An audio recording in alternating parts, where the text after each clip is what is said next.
ጥቁሩ መሲህ ማልኮም ኤክስ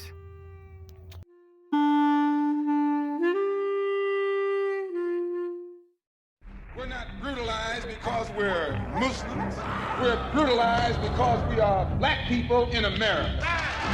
He was becoming a figure that transcended the Nation of Islam. The white man is the greatest hate teacher that ever walked earth. What kind of democracy is that? Investigation was a failure.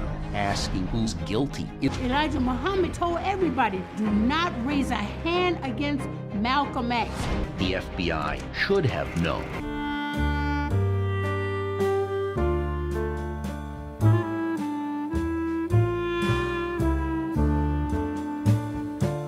ማልኮም ኤክስ በሰው ልጆች ታሪክ ተጽዕኖአቸውና አሻራቸውን ትተው ካለፉ ጥቂት ግለሰቦች አንዱና ቀዳሚ አፍሪካ አሜሪካዊ ነው። ጥቁር አሜሪካውያን በራሳቸው እምነት እንዲኖራቸውና ከቀደመ ማንነትና ታሪካቸው ጋር ያስታረቀ ሸሃዳ በማስያዝ ወይም የነቢዩን መልእክተኝነት በማስመስከር በአሜሪካ እስልምናን ያስፋፋ ሐዋርያ ነው።